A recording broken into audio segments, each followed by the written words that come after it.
Okay, we're setting up for the panel. Now, when I told y'all in the beginning that you were going to listen to some good talks, how'd that turn out for you?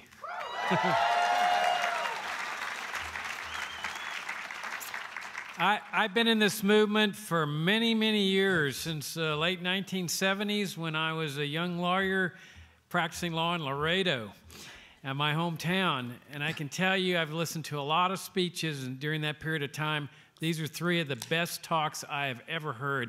And so would you please thank them again?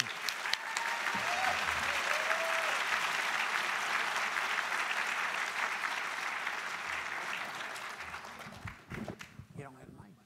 Okay, are we mic'd up? Yeah, I think you're mic'd. Glenn needs a mic. That's not fair. We want fairness. I think Glenn needs a mic. Oh, okay. Oh, you don't have a mic at all? Okay. All right, the way we're going to run it once Glenn gets a mic, is it's going to be a rather casual conversational type format rather than like a panel. So when I address a question, you guys, and these questions actually come from the participants. They submitted questions as part of the registration process, and so those are going to be the questions I address, but just feel free to interact in terms of if somebody wants to weigh in on an issue, feel free to do that.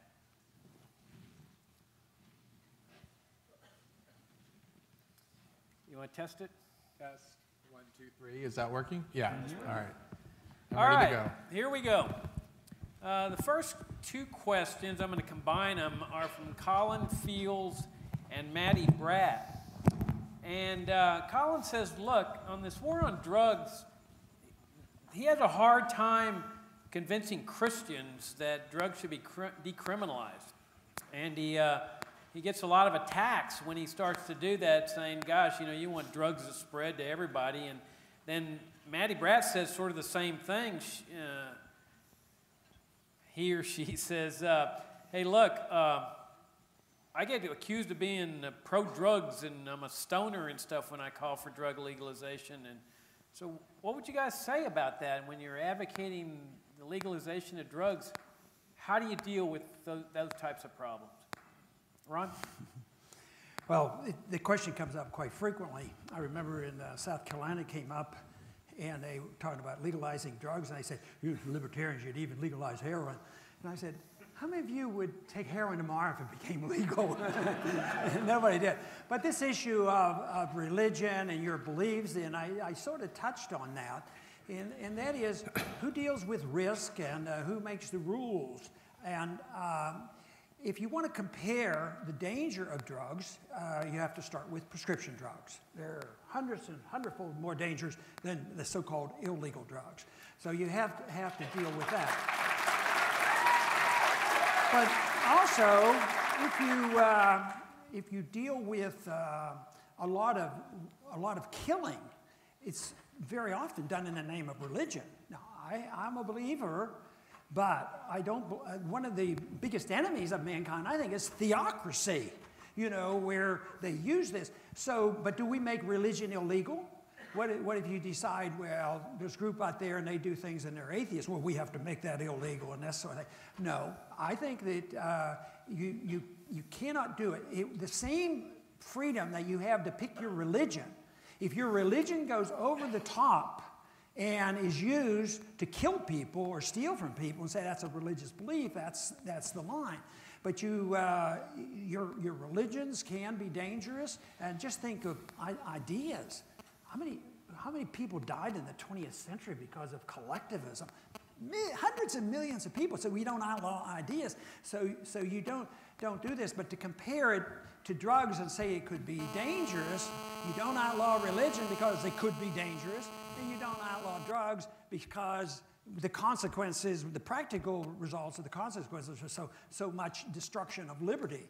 So I don't think that should be difficult, but it is challenging. People say this all the time, that, oh, I'm a Christian, I don't believe in it. Well, don't use them.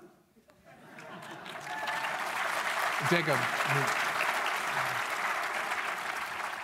Yeah, you know, there's several things that I find bizarre about that line of reasoning. I've always found it very strange when people say we need to criminalize drugs because drugs ruin people's lives, and they ruin the lives of their family members and a whole variety of other people.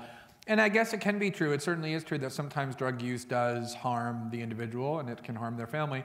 But, you know, taking people who use drugs and putting them in the criminal court system and turning them into felons and then sticking them into a cage actually harms them a great deal as well. And so it's really weird, you know, to say, well, we're helping people, we're doing this out of concern for them, we want to prevent harm from them being done to them, and our solution is to imprison them and take them away from their families. The other thing is there's an assumption embedded in that mindset that's really quite dubious that says that if we legalize drug usage, then it'll mean that fewer people do drugs. I think even if it meant that more people would do drugs, criminalization is still an evil. But there's lots of empirical evidence that calls that assumption into question. I actually did field research for the Cato Institute in 2008 and 2009 by going to Portugal, which was the first Western country to decriminalize all drugs, not just marijuana, but all drugs, including heroin, methamphetamines, cocaine. And in virtually every case, not just the social pathologies related to drugs, but drug usage itself decreased after Portugal implemented a system of decriminalization. And if you talk to the policymakers, what they actually say is that that was true for two reasons. One is that when you criminalize drug usage, you tell drug users, you have a reason to fear us, the state, with good reason. We'll put you into jail if we catch you. Which means that they run away from the state, they turn off from the state becomes their enemy. When you decriminalize, they become much more open to things like education campaigns about how to reduce the harms of drugs or the risks of drugs, or even to be persuaded not to use drugs in the first place. But the bigger reason is that if you don't use all your money paying prosecutors and police officers and prison guards to create this penal state of mass incarceration, you free up huge amounts of money that you can spend on much more constructive usages like drug counseling for people who want it, or methadone clinics, or all sorts of other ways to reduce the harms of drugs. And then finally, you know, I always just find it so bizarre. Obviously, alcohol, not just prescription drugs, but alcohol in excess causes enormous damage, yet no one thinks we should criminalize that, and for good reason, because we had this hideous experiment with prohibition where we learned that all of the harms from alcohol that were so upsetting, such as violence and gang warfare and the like, came not from alcohol but from prohibition itself, and that's obviously the same today.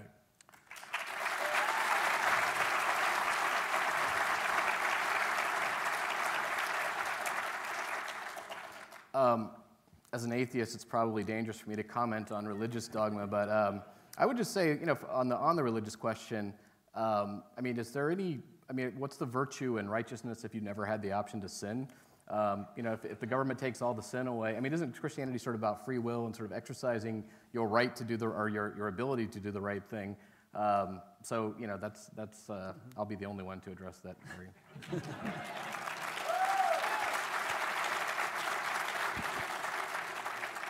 All right, let's move to foreign policy for a minute. Al Swaim says, look, it seems that we have enough domestically to protect the United States against any attacks or invasions and so forth.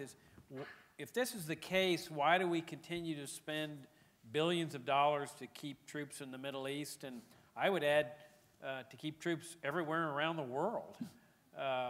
So Glenn, I'll start with you and we'll go from there.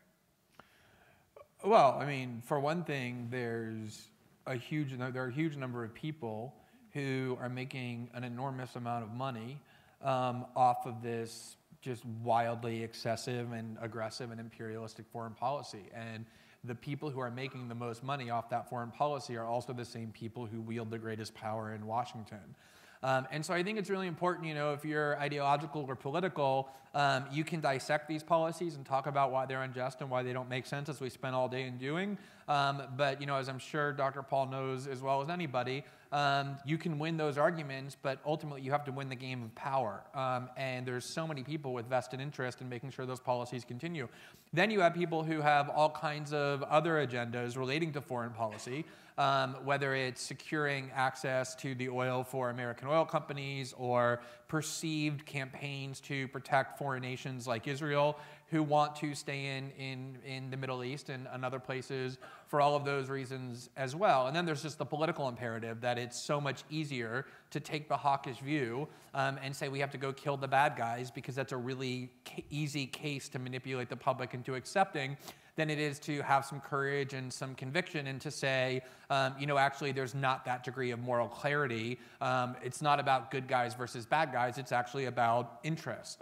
And that's a much harder case to make, and therefore one politicians are much less inclined to make. I think it's the way the... oh, go ahead. Yeah. Thank you, Radley. Didn't mean to step on your applause. You almost stole my applause. So, of course, the Department of Defense used to be called the Department of War, and then we decided we should go back to calling it, or start calling it the Department of Defense because it sounds better. But then, since World War II, every war we had fought up until September 11th weren't people who were attacking us. So then when people actually did attack us here at home, all of a sudden we're in this weird predicament where, well, wait a minute, the Department of Defense is out there waging sort of aggressive imperialist wars, but now we've been attacked on our home soil. Who do we have left to defend us here?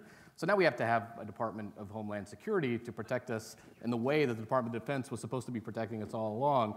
You can just sort of see how the gradual mission creep, creates more bureaucracy, which then sort of justifies its own existence. And I mean, at some point, I think we're going to have some sort of alternately worded federal agency that does the same thing that the Department of Homeland Security does now, given that DHS they have a presence in foreign countries now. The Department of Homeland Security now has a presence in other countries.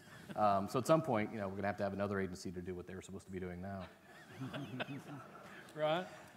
Well, I think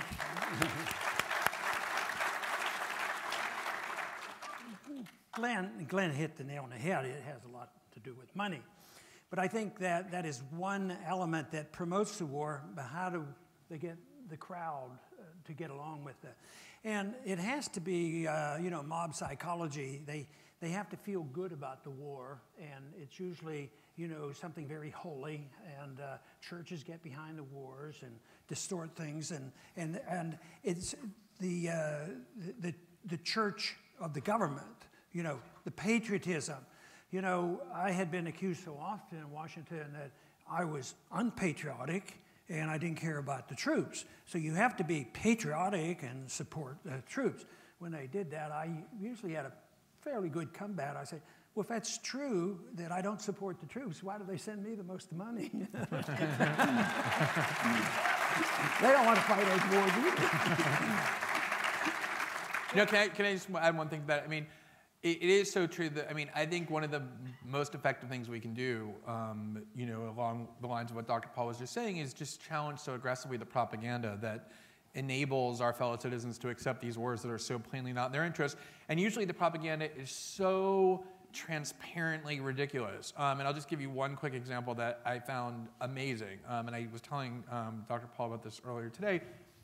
Jeb Bush went onto Twitter this morning with the purpose of criticizing President Obama for doing two of the only good things that he's done in the last 6 years, which is establish better relations with Cuba and also try and negotiate an arms deal with Iran, as Dr. Paul said earlier, to make sure peace can break out. And this was his argument, Jeb Bush's, for why President Obama shouldn't be doing that. He said, we shouldn't be legitimizing brutal dictators.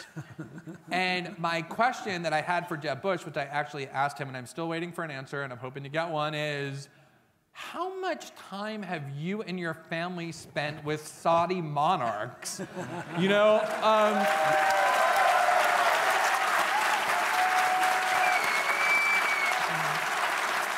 And it's amazing that we hear so much that the U.S. is devoted to freedom and we hate tyrants, and our greatest friends in the world, the people with whom we work most closely, are basically the most repressive regimes in that region. Some of the propaganda works. Some of it works, though. The tactic that always gets me, and I'm as anti-war as probably anyone in this room, but this new thing where at sporting events they'll have this little halftime ceremony where they bring one of the troops home and then they unite them with their family who doesn't know that this is happening. Or the other one is they'll unite them with their dog, which always gets me and probably gets Glenn too. And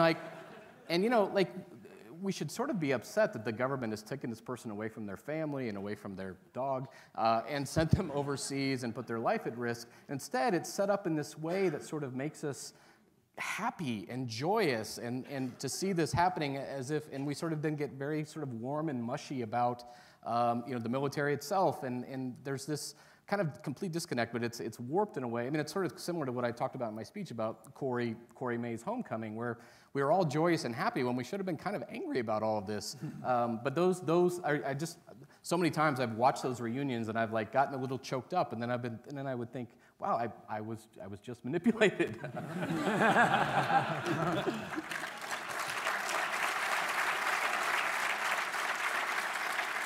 All right. Well, okay, you guys have raised the concept of patriotism, and what I found very interesting in this whole thing since 9/11 is this dichotomy of who's the patriot, because you see this whole group of people on the side of the national security state condemning people like Edward Snowden, condemning people like yourself, Glenn, and Ron, saying you hate the government, you hate America, you see? He was the terrorist. Yeah, terrorist. And so where do you draw the line as to who's the patriot in this battle and who's the traitor? Maybe we should just go back to the origination of our country. Who were the patriots then? They were the ones that took on the government. They didn't like what the government was doing. Those are the patriots. This guy here, every one of them, and certainly Edward. Yeah, I mean, to me, you can obviously, if you want, define patriotism as the extent to which you're loyal of and defending of the government. If that's really the warped, really like manipulative and dangerous definition of patriotism that you want to adopt. And we recently saw that, this actually amazed me when Tom Cotton and the other Senate Republicans sent a letter to the Iranian mullahs warning them that they could undo the deal. I found that repellent, and I thought it was clearly designed to undercut the negotiations. But what I found even more repellent, actually, was that there were a lot of Democrats, like in the media and political establishment, who literally started calling that treason. And even signing petitions saying that all 47 of the U.S. senators who signed that letter ought to be arrested for violations of the Logan Act or even for being traitors. And they were serious because their argument was, well, look, they undermined the will and the agenda of the leader of the country, the commander-in-chief. And this is a mentality that really has seeped into both parties, that patriotism is defined not the way it should be defined, which is a defense of the values and freedoms that are supposed to define our country, but instead your fealty to political leaders, and down that road lies pure authoritarianism.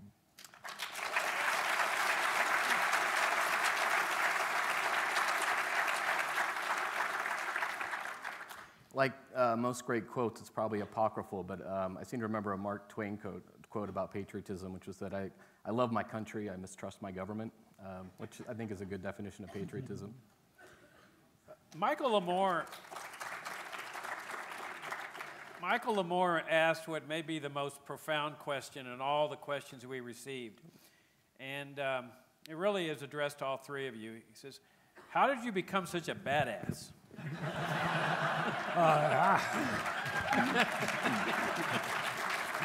And look, I mean, what he's really referring to, you guys take a lot of flack for what you've done. You've taken positions that are outside the mainstream, you get condemned, you get attacked. What is it that motivates you to do what you're doing in your life? Well, I'm sure it has crossed the minds of all of us here, and I certainly see it in these two gentlemen, and I see it in Edward Snowden, and I think that is seeking truth. And that's where the problem is. You just can't believe the government, and people want to know the truth, and they can accept the truth if they hear it, but they don't hear it from the politicians. The politicians tell the lies that they think the people want to hear. But if it was absolutely impossible to try to stick to the truth all the time, and it was a total political failure, I wouldn't have been elected, 12 times. People who know you and understand you, I mean, there was the large majority of people in our district was not for the war. And I had a lot of friends call, but the greatest calls came about 2 years later. And they said, Ron, I'm sorry, but you're right on this, about the war. So I think it's a starvation for truth. And if you're confident about it, and that's why I emphasize trying to learn the truth. I don't think anybody has a automatic monopoly over the truth. And I think we should keep working on that. And I think it's always important also on the presentation. I was, as bad as it might have seemed for me to be up there among that group, actually on a personal basis, I thought the personal fights were irrelevant. I was dealing with another issue outside of Washington, trying to get people to understand what liberty was all about. And I think the seeking of truth sort of settled me, so I never lost any sleep over the grief that they tried to give me. What about you, Glenn? Yeah, I think answering a question like that requires you a little bit to kind of lay on the couch and be a little like self-therapeutic, and I'll spare you all that. But I do think that sometimes how you approach political questions is a byproduct of your own personal experiences, and we probably all have that moment in life where institutions of authority or orthodoxies that we're taught to accept suddenly become kind of lacking in credibility to us for whatever reasons, and it's a really healthy experience to have, to start to say, well, instead of just kind of mentally and intellectually submitting to what I'm told I should think, I'm actually going to start evaluating the people who are issuing these decrees for their appropriateness in issuing them. And a lot of times once you start doing that, you start to realize actually the people who are purporting to be able to decree what conventional wisdom is or what you're supposed to think are actually people who you want to be as far away from as possible. And, it's like, if I wake up and I see that, Bill Kristol has said that, I'm a subversive who loves the terrorists, my reaction is, of course you don't like to be called names, but ultimately my reaction is like, thank God he hates me, I'd be horrified if he didn't. And I think it's important, if you want to get yourself to withstand that kind of criticism, it's important to think about who's actually launching it and what it says about you that they are. And then the other thing I think is really important, I talked about this a little at the end, but I just want to emphasize it one more time because it is a big motivator for me. When I started writing about politics, a lot of it was sort of abstract. I was approaching it like a constitutional lawyer, and these executive power theories about what the president was permitted to do offended my sense of intellect and my kind of abstract political views about what America is and what the Constitution is, and you can't punish people without due process. And then in the course of doing that work, I started actually interacting with a lot of the people who were personally victimized by these policies. You go into Muslim American communities in the United States and you listen to young, 19-year-old Somali Americans who should be loving the country and looking forward to an opportunity, and instead they're talking about what it's like to have their phones tapped and their right to travel arbitrarily denied, or you talk to parents of kids who have been targeted with entrapment campaigns where they're turned into terrorists for the slightest provocation when they wouldn't have harmed anybody, or you go into African American communities and you see the devastation of police brutality or mass incarceration. And I think it's so important to just make sure that empathy for fellow human beings always stays as the motivator. If you look at the work that Radley did on the Corey May case, there's just no question, and I don't want to talk for him, but it's always been my impression that he wasn't driven by, statistics about mass incarceration. He was driven by the horror of the injustice of being done to his fellow citizen, this other human being. And that is, I think, the most passionate and the purest motivator you can have in politics, is to always keep in mind what the effect is of these policies on other people.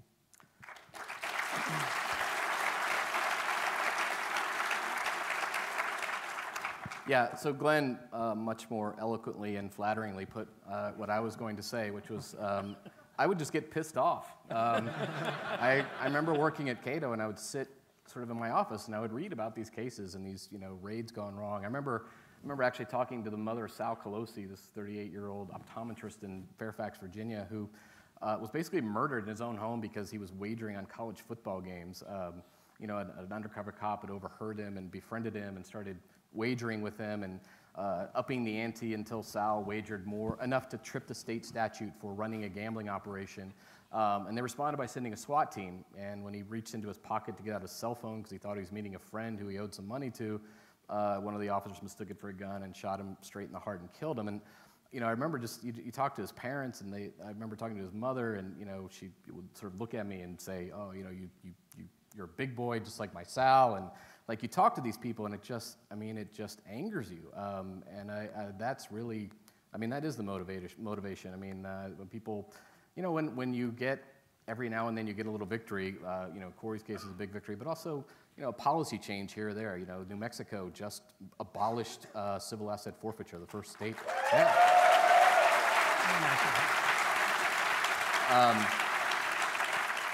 The ACLU and the Institute for Justice were the driving forces behind that. Those are two organizations that lose far, far, far more often than they win. But you do get that sort of sense of justice and accomplishment every now and then. But I think it's empathy, and it's just getting angry when somebody screws somebody else over just because they have a little more power than they do. I have a quick question for the two of you. Do you get the same type of nonsense from the media that a person in politics does? Do you have to put up with this? You've both been interviewed in that, because I'm a lot less tolerant of that than I am with my colleagues, because I can seem to get past that, and it's not like this. But when it comes to the media, but you receive that too? I see you as academics, and that you would maybe get it less than a politician. I gotta say, actually, I get treated pretty well by the media. It may be because I'm a journalist or sort of self-identify as a journalist, but there are some kind of fringe groups on either side that have attacked me. I've been accused of being both a bleeding heart liberal and a radical right winger. But sort of the mainstream media and they've been, I think it helps that I cover issues that nobody's really in favor of wrongful convictions. Nobody's in favor of dogs getting shot in drug raids. So I can't really. Glenn's taken a lot of heat from fellow journalists unjustly, I think. So. Yeah, I was going to say I haven't been treated quite as well. But well, Glenn, that's because you're not really a journalist. Exactly, an activist. I kind of got asked on Meet the Press by the host if I belonged in prison for the reporting I was doing and things like that. But what I actually think that reveals is, the work I do tends to be very kind of adversarial to those who wield political power. And so there's a lot of debate all the time about what the media bias is. And if you talk to conservatives, they'll tell you all day and night that the media has a liberal bias. But if you talk to liberals, they'll tell you, no, actually the media has a conservative bias. And they'll point to pretty good examples, like the media pretty much marching lockstep behind most of the post-9/11 Bush policies, especially the Iraq War. The New York Times and Tom Friedman and people like that did more, Jeffrey Goldberg did more to persuade Americans than anybody. And I think that's because the real bias of the media is that they're just subservient to power.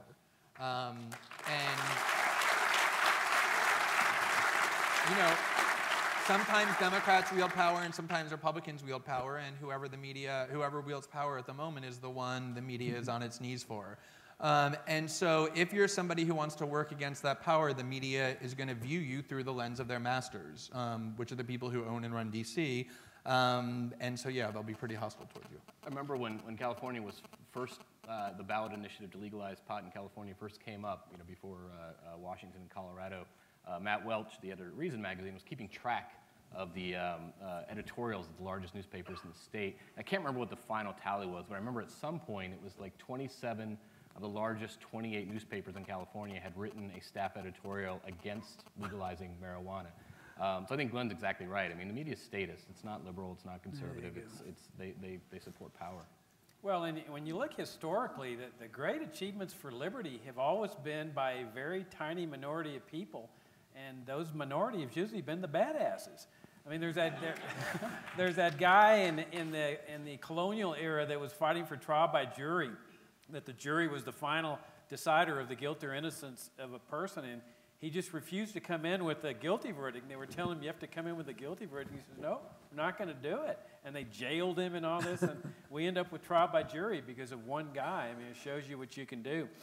We have a little bit of time. Well, we're a little bit over time, but if you don't mind, I'd like to go a little bit over, because this is a really good question. The Raksha Misha, and I'll start with you, Radley, asks, what extent do you think the war on drugs, and I'll add the war on terrorism, has changed the United States? Oh, man. I mean, the war on drugs, I think it's, I think it is the single most destructive domestic policy since Jim Crow. I mean, it infects every, it infects every single layer of government. I mean, it certainly infects our foreign policy, but I mean, there are so many ways that the ONDCP, the Office of National Drug Control Policy, by law, by federal law, the ONDCP is not allowed to talk about any possible benefits to medical marijuana. By law. Basically, the ONDCP chief, the drug czar, is required by federal law to lie about marijuana. I mean, that's absurd. I mean, it's not, and they don't even try to hide it. I mean, it's right there in the federal code. So, I mean, I think the drug war has been destructive. Constitutional scholars regularly refer to the drug war exception to the Fourth Amendment. I think James Bovard has over the years, done a great job of talking about just some of the absurdities that you can point to. For example, in airports, when you're getting off an airplane, the Supreme Court or federal appeals courts together have ruled that customs aid officials can detain you on the slightest suspicion if you are the first person off a plane, because that means you're trying to quickly get to your destination to make some sort of drug deal, I guess. If you're the last person off a plane, because you're trying to avoid suspicion. But also if you're conspicuously in the middle of people exiting the plane.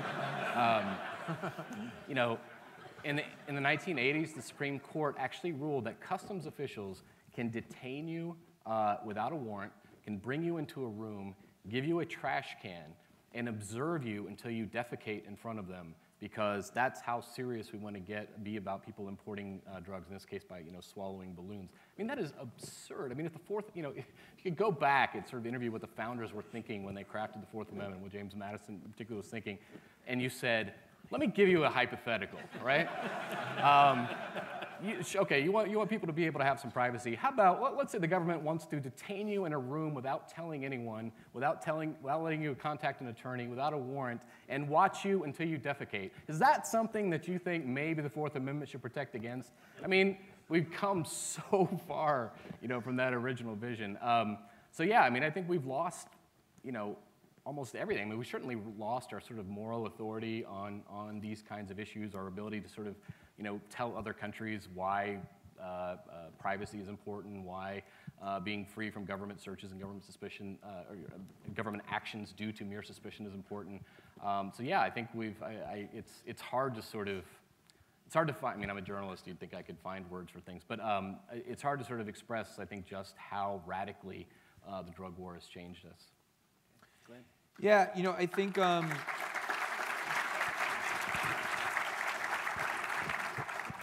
I tried to get a little revenge stealing your pause.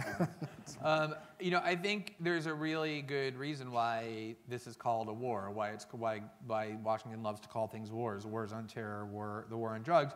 I mean, that's because in war, that's when the power of political officials is at its highest. And that's been true forever. Like Cicero said during the Roman Empire, when men pick up arms, the law falls mute. Like, there are no legal constraints on what people who wield political power can do in times of war, more or less. And so, yeah, of course, there have been all kinds of obvious policy erosions of rights over the last 30 years in the name of both of these wars. I mean, I remember what got me writing about politics and leaving the law was when I watched the case of Jose Padilla, who was an American citizen who was arrested at Chicago O'Hare International Airport and accused by a hastily called press conference with John Ashcroft of being the dirty bomber. He wanted to detonate a radioactive weapon, a radiological bomb in the United States. And rather than trying him in a court, he was literally transferred to a military brig in South Carolina, where he remained for the next 3.5 years in solitary confinement, denied all access to communication with anyone in the outside world, including a lawyer. That was an American citizen arrested on U.S. soil and imprisoned for years with no charges. And I remember the reason why I left law and started writing about politics, because I watched that happen and watched nobody object and thought, you know, if we're willing to allow the government to do that, what aren't we willing to allow the government to do? And then, you know, just a few years later, when the presidency switched, I got my answer, which is when the Obama administration declared that it had the right not only to arrest American citizens and imprison them without charges, but literally to target them with execution by drone with no charges of any kind. And that created very little controversy as well. So, you know, and you can spend all day going through examples of things that are literally the living, breathing antithesis of what the Constitution was supposed to guarantee, including the idea of mass surveillance. I mean, general warrants issued by the British king, the idea that you could just have whole community search, was one of the central grievances of the founders. But beyond the policy issues, I think that war actually degrades the culture and mentality of the population that wages it, especially when the war becomes endless. Because what wars require in order for the population to be willing in good conscience to allow them is constant demonization of other groups of people. This group of individuals is so menacing, so toxic, so evil that you need to empower us to destroy them. And not just to destroy them, but to use any and all means.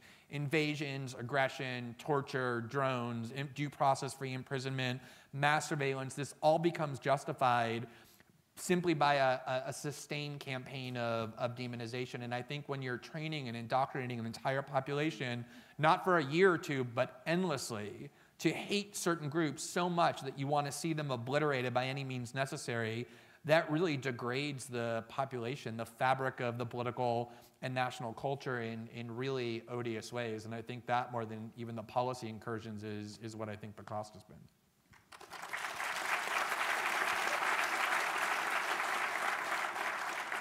I certainly agree with both of your assessments and how serious it is and how bad it's been for our country. I do think it's worthwhile thinking about it, though, as part of a bigger picture of an attack on liberty per se, because that is a bigger picture. It involves economics, it can get involved with foreign policy and everything else. But the damage done by, you know, the war on drugs is very obvious. As a matter of fact, it'll serve as a benefit because it'll be the motivation to do something about it. But I think the big picture is important too. I think in order to get this reversed, we have to understand who are the lobbyists. Well, there's somebody, you have Christian churches lobbying against it. You have alcohol companies, they don't want it legalized. You have drug companies, they like to sell Valium. And so there's a lot of special interests. Drug dealers sort of like the war in drug, keep it illegal. So those interests are very important. But I have said over the years, and I'm still optimistic about it, that this country will wake up, and I think it's starting to wake up like they did about Prohibition. It was so obvious and so stupid and so bad that people woke up. But you know, they lived in different times. They actually thought they had to amend the Constitution to make it illegal. Now we're in a bigger mess because there's no respect for that. You just can't, you know, repeal an amendment. So it's a lot different. But I think the people are waking up. But since it wasn't precise, the right wasn't precisely given, or the authority to the government, how's it going to happen? I think it's going to be nullification. I think in the states have already done it. And they're winning some of these fights. I think that's all very, very healthy. But someday, especially in the midst of a major crisis, this won't be the most important issue. They're going to be worrying about where they're going to get the food and when the troops are coming home. But I think it will end, and I think the stage is set. And I think a lot will happen when the federal government's flat out broke. The states will lose their efficiency. The responsibility will be on us. But to me, the most important issue is the dealing with risk is a personal matter, and it's a lot bigger than just whether or not you smoke marijuana. I think it's much bigger in everything that we do, and we need the government out of our lives.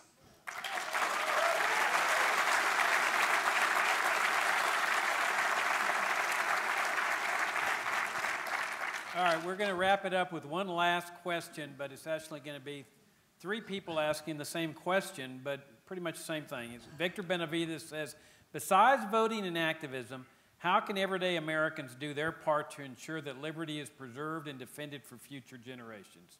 Diana Anderson says, since there are so many things a person can do to help change these issues, name the one most effective thing a person can do to work toward change. And Grace Kirkland says, the American people seem to be waking up, but Congress does not. How do we get them to stop supporting the pointless wars? And I think that I want to encapsulate this in one question is, what can people in the audience do? What would you say they can do to bring this country back on the right track again? And start with you, Radley, and move around. So I'm just going to talk about the issues that sort of I cover specifically because I do think there are a couple of very simple things people can do. Most of the issues that I cover on policing, I mean the drug war is obviously a much bigger issue, but in terms of policing, in terms of how police are used, police tactics, and also in terms of prosecutorial misconduct and prosecutorial abuse, these are all local issues that are generally decided locally. It is really, really easy to influence a local election. Nobody really pays attention to district attorneys' races. Very few people, I mean, most people who vote them in those races are people who went to the polls to vote for somebody else and just happen to be down the ticket. It's really easy to influence those races. And I'll give you an example. The Center for Public Integrity just put out a report a couple weeks ago, about this group. I can't remember their name, but this very sort of far-right law and order group. And this group has been able to defeat judges and city council people, local officials across the country just by coming in and buying like one or two commercials or a couple newspaper ads describing these people as, you know, soft on crime. I know one particular judge actually on the Mississippi Supreme Court who was actually the only judge in the Mississippi Supreme Court who was voting the right way on this forensic scandal that I've been reporting on for about 10 years. And he was beaten because these guys came in and they called him a defender of child murderers. And actually one of the cases they mentioned, that case is actually about to be overturned. The conviction's about to be overturned. But the fact that this group can come in with very, very little money and alter these races, to me suggests that another group could come in, you know, a more forward-thinking group, and alter these races as well. I mean, there are super PACs for every possible issue you can possibly imagine. There's no super PAC for civil liberties. Like nobody's targeting district attorneys who abuse their power or sheriffs who abuse their power. And those races are very, very easy to influence. It wouldn't take a whole lot of money. It wouldn't even take a whole lot of activism. It happened successfully, I think, in the right way in Brooklyn, where the longtime 30-year prosecutor who nobody even ran against because everybody just assumed his election, you know, his re-election was a foregone conclusion. A few people got together and decided this guy's abusive. He's, you know, put innocent people in prison. They got him beat, and the new prosecutor who's taken over since is now undoing the 30 years of damage that his predecessor did. It's a case in Colorado. There are two judges who, when they were prosecutors, withheld exculpatory evidence in the conviction of a guy named Tim Masters, who was released after 20 years. They were judges by the time the courts found out that they had withheld this evidence and this guy was released. A few activists got together. They were up for retention. Colorado's you know, they don't have judge elections, but you vote on whether the judge should be retained. And they put together a very sort of bare bones campaign to get these judges kicked out of office, and it worked. I mean, so on the very local level, on a lot of these criminal justice issues, it would be very, very easy to have some influence. Wouldn't even take money really. I mean, just take some activism, getting the word out. People vote for the DA because, you know, they've always voted for the same DA, or they vote for the sheriff because they've always voted for the same sheriff. If you give them a reason not to vote for someone, you know, it isn't hard to convince them. So that's what I would say, at least at the local level.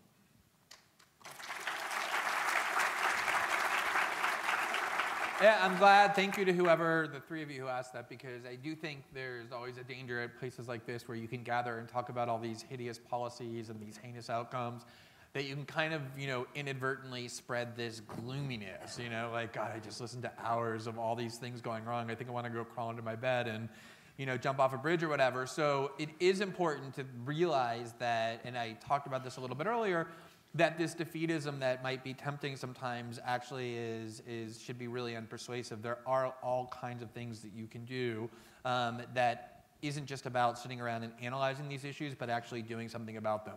And I'll just give you an example in the context of the work I've been doing, you know, for the past couple of years on mass surveillance. You know, sometimes when I go to do interviews, people say, well, look, you know, Edward Snowden unraveled his life to expose the system of mass surveillance, and you've done all this work, and other journalists have done all this work, and yet, you know, nothing has changed. I mean, Congress hasn't even passed a bill to restrict it. And I always kind of laugh at that, at the idea that the way that the power of the US government is going to be reined in is by some institution in the US government called the Congress reining it in, because people just don't walk around thinking about how to restrict their own power. And even if they did pass a bill, it would be written by like Dianne Feinstein and Saxby Chambliss or whoever, and it would be all empty and vapid and symbolic, and it would be called as pretty words of reform, but it would really be designed to protect the system. And the intelligence community, even if you did pass a real law, are experts at co-opting and capturing the process and rendering it impotent. So I never cared or much about whether there was a bill passed, but there have been huge changes that have been real impediments to mass surveillance that have mostly taken place just through the actions of individuals. Things like refusing to use Facebook and Google and Yahoo and Microsoft as long as they continue to be collaborators with the NSA has scared the crap out of those companies because they think that they're going to lose the next generation of users or the next generation after that to Korean and German and Brazilian social media companies that say don't use their services because they'll give your data to the US government, use ours and we'll protect your privacy. And so because of this consumer demand, these companies are now embedding into the latest iPhone or the latest releases genuinely impenetrable encryption systems that prevent them, even if the government demands it, from invading the privacy of their users. And it has really scared the US and British governments that there is now a serious electronic wall between them, their prying eyes and what people on the internet are doing. Or people just on their own using encryption or using browsers that let you remain anonymous have really made mass surveillance much more difficult, and those are way more effective changes than any bill that Dianne Feinstein might endorse. And so, you know, those kind of changes are always really significant. And I just want to say a couple other things about that.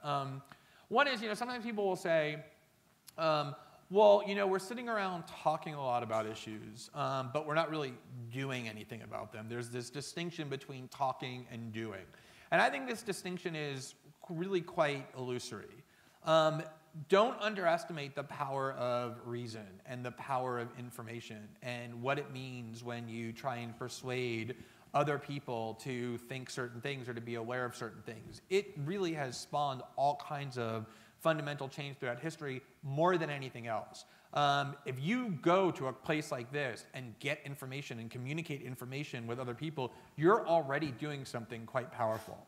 And one of the biggest causes for optimism, I think, is that the internet, you know, has been this promised technology for so many years. It's finally fulfilling its promise where if you want to reach large groups of people, you no longer need to go to work for NBC News or apply to the New York Times or the Washington Post and accept all the constrictions and rules that come with working there. You can go online and just communicate directly with all kinds of people. You curate your own news for your friends. Be the kind of person who's just really assertive and even annoying about, you know, disseminating information. You don't need large media outlets to do it. The internet has really given you that power in your own hands, and you should use it. And the last thing I want to say is, and I touched on this a little bit earlier about working with Edward Snowden, and you know, I was saying this a little bit at the end, but I just want to elaborate a small amount. You don't have to be one of the people who is the extreme example, you know, risking arrest and fire hosing in order to defend the civil rights movement, or setting yourself on fire. Don't do that. You know, even though it contributed to the Arab Spring, or unraveling your life and subjecting yourself to felony charges the way Edward Snowden did. Especially if you're young, you're in college, but even if you're a working professional, you have choices that you have to make every single day about what your values are and what role you want to play in the world. And if you get out of college with a bunch of computer expertise, you're going to have, on the one hand, companies and corporations that are offering to pay you a lot of money, like Palantir and others who work directly with the CIA and the NSA And they'll want to recruit you to go use your skills and your resources to promote all these policies and to promote the national security state. Or on the other hand, you can take less money and go to work for the ACLU or hacker groups that are developing privacy technology. We all have these choices every single day in our lives that actually do determine the impact that we have on the world. And I just think it's really important that you never minimize the power that you have to affect the world that you live in. And all of those choices ultimately are byproducts of the kind of function and role that you want to play as a human being.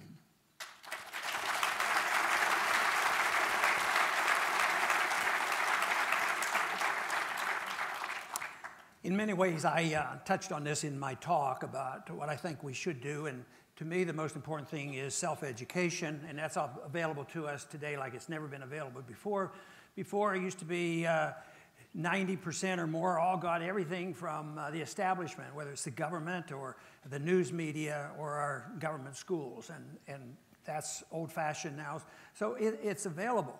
But if you're seeking the answer in less government and more liberty, this is very precise, and I think understanding is one thing. You read it and you agree with it, but if you want to have an impact, you have to be able to take those ideas, which are very challenging, both to conservatives and liberals, to present this in a very positive way that it's a benefit.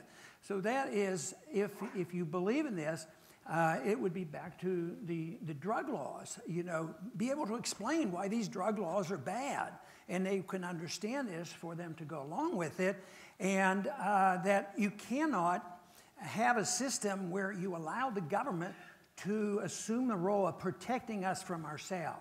That's very important because then they can protect us for all kinds of reasons, spiritual, intellectual, and physical, and drugs, and everything. They cannot protect us from ourselves, and we should be able to defend that. But the same way in economics is if liberty is to produce a better society, we have to realize that liberty means that it applies in economic policy too, because all of a sudden if you say, well, no, that's where we need government force because we don't want anybody to fall through the cracks. And that's a cave-in because the system we have is terrible for the poor. They're always falling through the cracks. The rich get bailed out, the poor lose their job, they lose their mortgages, and the entitlement system is evil. And guess who runs it? The very wealthy. They make the money and they get the bailouts, and we have to be able to produce, argue that case so you have a populist appeal which will appeal to liberals as well as conservatives and libertarians. But believe me, the bottom line for me is that if you understand liberty, you're going to have less war, you're going to have a lot more prosperity, and we won't have a war on drugs because everybody will be making up their own minds about the drugs.